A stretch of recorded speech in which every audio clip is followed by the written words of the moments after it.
Greetings and welcome to In-Depth. I'm Dike Rostant.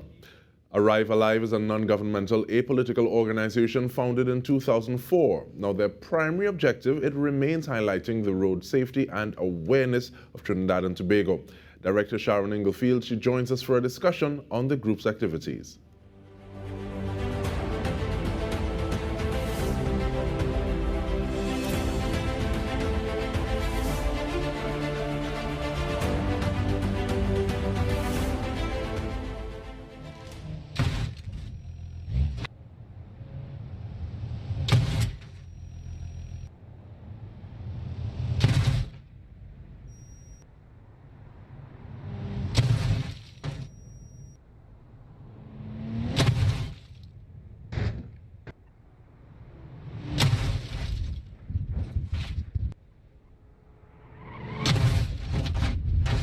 And that is just a scary illustration of how increased speed can affect a crash differently. And with that, we welcome you, Ms. Inglefield, and we want to ask, coming out of the carnival season, what was it like for you in terms of Arrive Alive activities and vehicular reports that you would have received?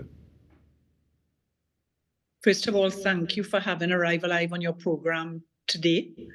We really appreciate the time that you're giving to safety on our nation's roads. Coming out of the carnival, unfortunately, we had quite a few serious collisions and a few deaths, and so it was quite busy for us. As a result, trying to reach the families. We invite all families to get in touch with us, Arrive Alive. We do offer grief counseling, particularly at this time when you've lost your loved one or when you've had serious injuries to persons. We offer support, so please do get in touch with us. If we're not able to reach you, it's because we just can't get that telephone number down. So I'd like to make an appeal to the families. We're there for you. We feel for you. We feel your pain. Speed, as you saw from that video, is the number one reason we have these serious collisions and injuries and deaths on our roads. Speed, when it's increased, you're increasing the risk to vehicle, to person, the energy, depending on how fast the vehicle is going, does create the tragedy, the injury. It's supported by data, it's supported by videos. We don't know what else to do to get it through, the message through, that speed. It's very, very important that we obey the highway code. Our roads are engineered for certain speeds, and therefore we don't want to find that, if we're going above the speed limit, you really should be on the track. You shouldn't be on the nation's roads. And actually, we are going to play something from Melissa Seals, who's talking about the difference between tracks and roads. But before that, though, in the same way that we have public figures talking a little more about mental health, you just spoke about grief and counseling and support. Do you find more artists talking about having someone to drive them during the season? Or if they're not talking about it, they're just doing it? Well, we hope that the artists are continuing to support the road safety messages. We are not at every party and every fete, so we don't know how much support, in fact, we're getting. I know over the years we've had quite a few artists support road safety, and we hope that they are continuing to provide those messages to the patrons of all at the parties this year in particular. And I spoke about it, so let us play that clip now from Melissa Seals talking about the difference between racing, literally racing, Wallerfield or where have you, versus being on the nation's road. We come back to this conversation with Sharon Inglefield of Arrive Alive. Stay with us. I am Melissa Seals. I am a drag racer. I've been drag racing since 2017 through 2019. Driving on a track is different. You're driving in a controlled environment. You have no speed barriers, you have no pedestrians crossing, you have no dogs moving around, you have no buildings you're running to. You do have minor incidents which do happen from time to time. You have emergency responses like an ambulance, fire, you have other marshals there to assist you. On our roads, however, that's completely different. It's completely flipped. You have speed limits. that you have to adhere to. You must pay attention to your environment, simple things like wet roads. If you have diesel buildup on roads and they just got wet, it's way slipperier. So you must know how to adhere to those changes in your environment.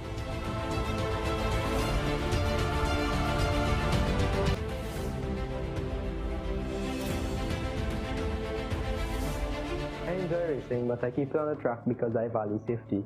When I get my driver's license, I pledge to be a safe driver, to value my life and that of others. I want other young drivers like me to be safety conscious. Buckle up front and back, never drive impaired or distracted, and always be focused. Drive safely to arrive alive.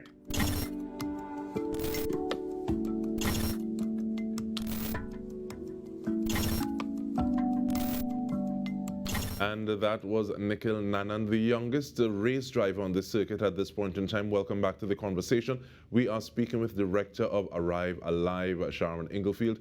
And I want to ask, what do statistics look like at this point in time, Ms. Inglefield, in terms of road traffic accidents as well as fatalities because of those road traffic accidents? So this year we had actually a decrease in the number of serious collisions and in the number of deaths. Versus last year, we had 15 deaths year to date. And this year we've had 13. So we've had a slight decrease. But as I keep saying to everyone, every life matters. I mean, to try to tell a family that our statistics have decreased when you've lost a son, a daughter, a mother, a father, we like to focus on the lives. So although the statistics are there to support our campaigns, we target our campaigns to young males. All of the deaths in 2023 have been male. So we've had 6 male drivers die, 3 male passengers die, 3 male pedestrians, and 1 male cyclist die. Hence the reason we use data really to support our campaigns and to support our conversations to the young male of Trinidad and Tobago. You're the ones dying. You may say that the women are bad drivers, but when the statistics support the fact that the young men are dying, that's why we talk to you during these interviews. And one of the interesting things, and I really appreciate the fact that you say you're balancing the quantitative aspects of it, just raw figures, versus saying that this person, this number, this digit, this tally is someone's family, someone's son, someone's brother, someone's boyfriend, a family member. But it seems as though, and with that in mind, we're grateful for that dip that we're seeing thus far. But it seems as though 2021 to 2022, there was an increase. Is there something that the information shows, okay, well, this may be part of the reason, even though we're grateful for the decrease that we're seeing thus far in 2023? Well, yes, in 2022, we had an increase, and it was really due to speed, drinking and driving, as well as in some cases, passengers not wearing their seatbelts.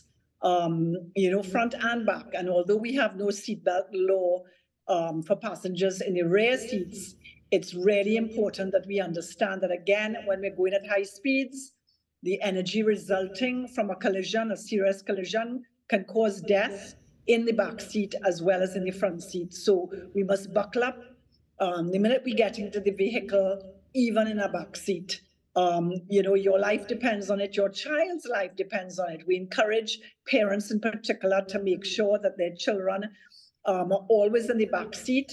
Remember, you have an airbag. In a lot of the new vehicles, you have an airbag. So the energy of that airbag deploying plus the seat belt in a serious collision can cause death to a young child under the age of 15, 16 years old, depending on their weight, the frame of their body, their makeup, so that, again, we encourage parents, drivers to make sure that young children are in the back seat and well buckled up in car seats if they're infants, toddlers. Very, very important that we protect our children.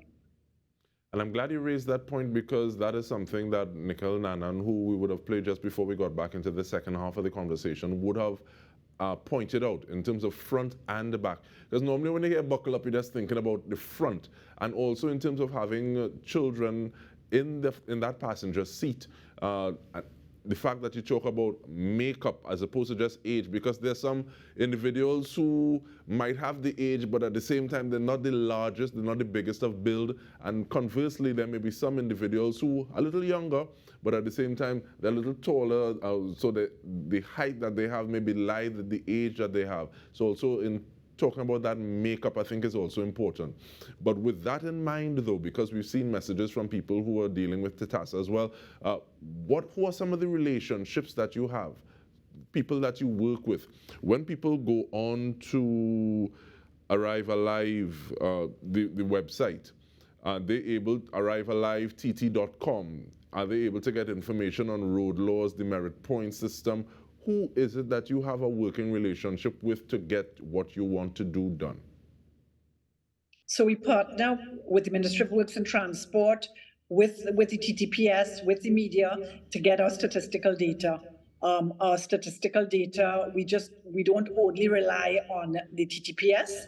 We also try to cross-reference our data with the media, with the reporters' data. And that's how we try to track families, because there are many, many families out there that we're not in touch with.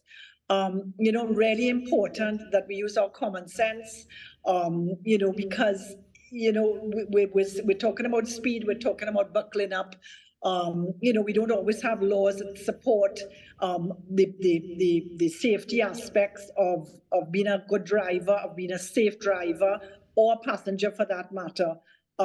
So very important that, we use our common sense. Trinidadians are full of common sense, so that we use it in the instance of road safety as well. A lot of people say that, they drink better when they're driving, when they're a safer driver when they're drinking and driving. And, we can't suggest those things from a common sense point of view. You can never be a good driver if you're drinking, if you're driving impaired because of drugs that you might be on, special medication you might be on that could make you drowsy. So I just want to touch on that a little bit, because it's really important that we understand the effects, our reaction time when we're impaired as well, when we're distracted as well. All of this information is on our website. We have the demerit point system articulated in a ticketable booklet on our website that talks about the fines, that talks about the demerit points. Very important that we educate ourselves as drivers, especially if we're new drivers on the road. Very important that we understand how to traverse a roundabout, for instance, which isn't necessarily taught prior to getting our driver's license. So, understand the markings, understand the signage, understand the demerit point system. Very, very important that we understand how we read the roads well, and we drive not only for ourselves, but we're driving for others. And we're being good role models to children that may be around us, that are in our cars. We're, don't forget, these are the next drivers on the nation's road. So if we're not being good role models, we can't expect our children not to be provided with good example, and not expect our children to be responsible. Many people say that behavior is caught, is not taught. So I'll do what I see you doing. But in terms of that following, that common sense, do you also advocate for instances where signage may not be the best?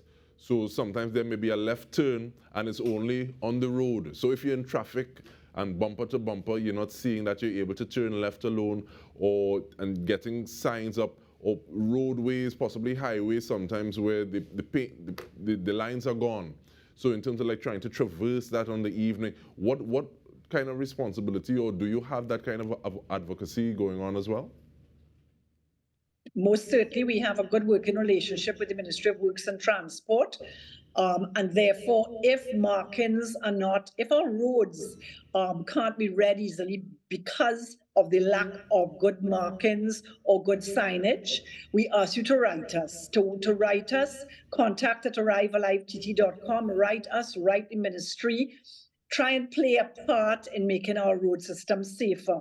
Everyone has a responsibility, and certainly the Ministry of Works and Transport have a big responsibility to keep our road network and all our infrastructure well maintained and safe. The surface of our roads, the barriers that we talk about all the time.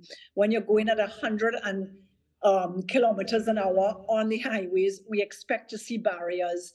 We expect to see proper signage and markings on main roads at 80 kilometers an hour and 50 kilometers an hour.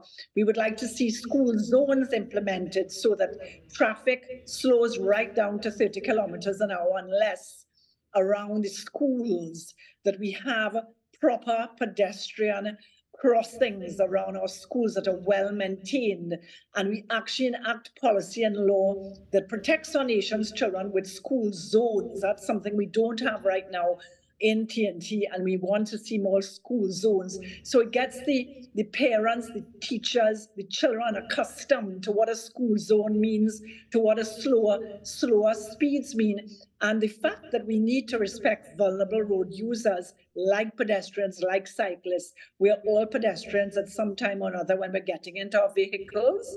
A lot of our teachers use public transport. A lot of our principals use public transport and are therefore pedestrians. And we need to protect them with regards school zones around our nation's schools, universities, colleges, all the way to where they catch public transport at the bus stops or the taxi stands. So we really make an appeal today as well to our Ministry of Works and Transport to let's really focus 2023 on upgrading all forms of our road network and our infrastructure, upgrading and maintaining in a consistent manner. And I like the fact that you talk about engagement in the final minute that we have. How do persons get involved, and are there different levels? Some people may have money, some people may have time. How do we help? Well, we would love to see more volunteers within the Arrive Alive NGO, and I thank you for mentioning that. That's something I often forget to ask for volunteerism. We certainly need help with our sober zones, with going out to our nation's schools. We will train you in-house, retired teachers, young people who may have time on their hands. We're trying to hit 3 schools every week for this coming year and need volunteers to provide presentations to schools, so that you contact us. Again, contact at arrivealivett.com. There are volunteer forms on our website. We're on Instagram and on Facebook, so you could contact us via social media.